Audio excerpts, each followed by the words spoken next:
Stop crossing the border illegally. Apply to enter lawfully. While the administration is saying people should come here legally and follow a legal process, it's making it impossible to do so. The members of the Central American caravan have been trying to follow a legal process. Many of them have arrived in Tijuana, but they have been denied access to any U.S. official. It's legal to seek asylum. Under U.S. immigration law, to seek asylum and follow the legal process, you have to show up at the border or be in the United States. It doesn't matter how you enter the country.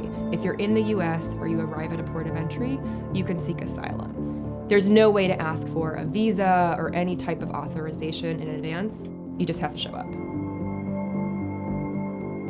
Central America is one of the most dangerous regions in the world right now. El Salvador has one of the highest murder rates outside of an active war zone.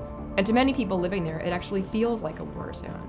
And many of them see the US as a beacon of safety, as a place where they can seek protection, and they want to follow the legal process to do so. If you're living in a place where your child is being threatened by gangs, maybe you own a business and you're being extorted and told that since you can't pay that amount, they're going to take your daughter from you. You would take your child with you. For many of these families, it's simply too dangerous for them to leave their children behind and go on their own. So currently, the majority of families and individuals who arrived on the caravan are stranded in Mexico. They haven't been given access to U.S. ports of entry or U.S. officials, and they're just waiting. That means they're living in squalid conditions, sometimes in a stadium, like in Tijuana. In other parts along the border, they're sleeping on the streets. So they're exposed to the elements, their kids are getting sick, and in some cases they're exposed to xenophobic attacks or even assault by criminal gangs in Mexico.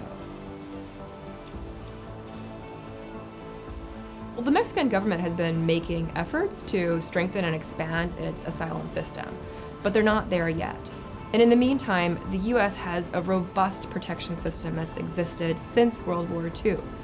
The U.S. has to provide protection to asylum seekers and to follow U.S. immigration laws. Sending people back to where they'll be harmed is just going to add to the insecurity there.